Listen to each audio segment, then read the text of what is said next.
of St. Mark's Episcopal Cathedral.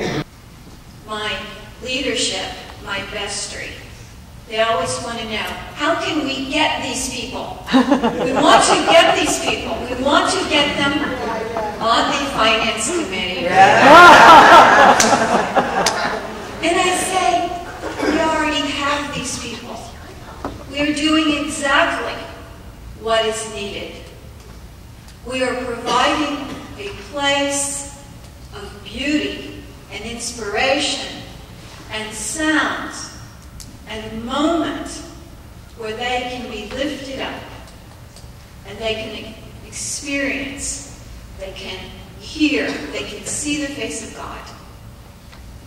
We have them. Let them alone. There's something about us that wants to control.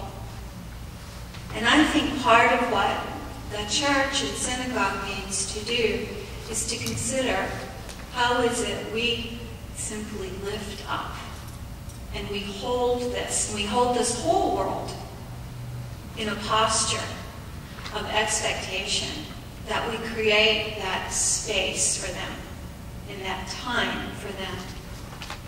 So I'm pondering and struggling with all the same questions, and I know that we have answers, and I know that the 16% and the 30% are waiting for us. And the language of our culture is marketing, but I think the language that we have in Good God is language that actually is beyond marketing. It's speaking the truth in love. And so, I don't know if you all have any thoughts or questions that you need to offer. Can we do that? Why don't we have Mark speak as well, and then we'll... I'm leaving. I'm stopping. No, happy to get involved first. Thank you.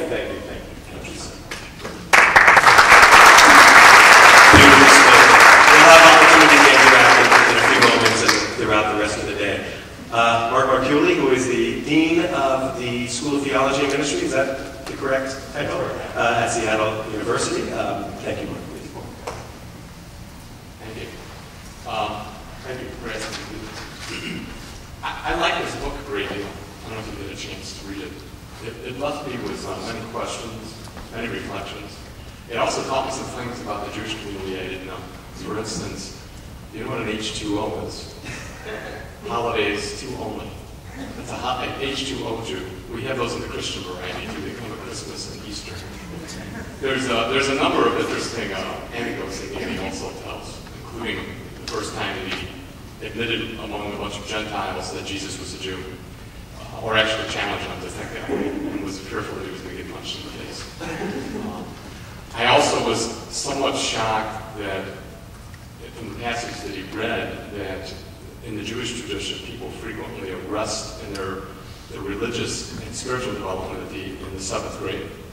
In the Roman Catholic tradition, we arrest in the 5th grade, which I read some of the research on ethnic book purchasing patterns, and I know that the Jewish community has always bought more books, and it seems to trickle down even into the grade school levels, where there's a higher literacy even to the 7th grade level.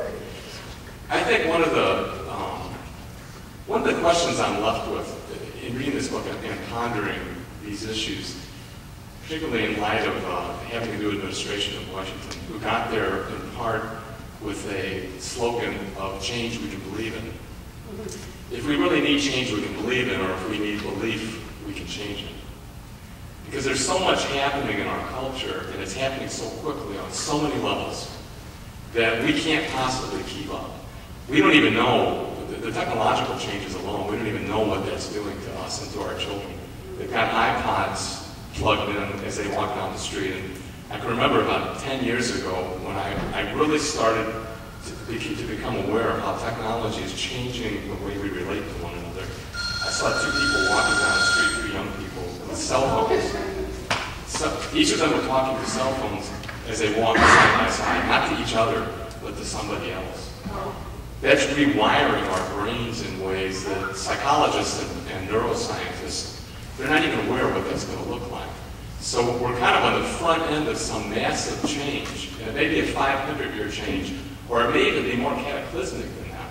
And so trying to figure out how we as religious leaders respond to all that change, to me, becomes very problematic. However, I think at some point we have to look at our belief systems and come to a greater appreciation of those who believe differently than we do. I don't agree with Deepak Chopra. I've read some of his books, but much of what we cling to as people of faith, some of it is based on belief.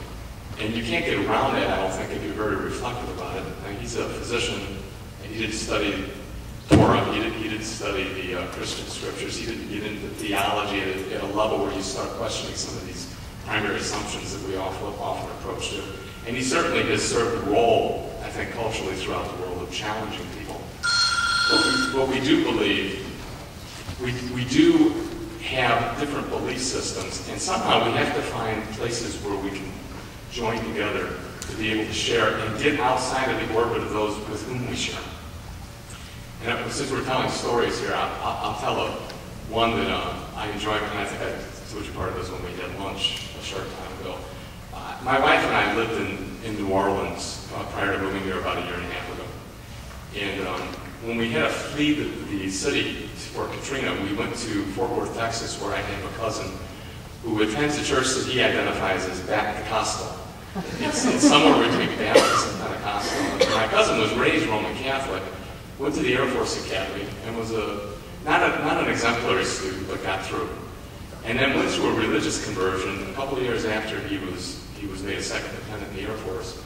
And then they didn't know what to do with him because he didn't particularly like to fly. It made him sick. And he was something of a Jesus freak and didn't exactly know what to do with that and wanted to become kind of a St. Francis. And so he spent most of his adult life meandering through these meaning systems, all of them on the right end of Christianity. Married a lovely woman, had 4 lovely children, which they're raising in Fort Worth. And for most of the 5.5 weeks that I reconnected with his cousin, he was about 5 years older than I was, and he was something of my hero when I was young. He was very studious, and it was one of the reasons I became studious, because I wanted to be like him. He told me when I was in Fort Worth that he cheated a lot when he was in high school. I didn't catch that part of the story. So I worked a whole lot harder than he did and kept on studying. But we spent, I would say, probably a total of about 15 hours in a hot tub, drinking wine coolers and arguing theology. And it was the only reason it worked was because he loves me and I love him. And we have shared history from way back when, which we had lost touch with for 25 years. But we had an opportunity to reconnect and to begin to start building bridges across these great chasms that we have to transcend. For me, I think part of the reason we need a belief we can change in addition, is because I think our religious education, especially at the middle school and primary levels, and even at the high school levels, we have to radically look at what we're trying to do there.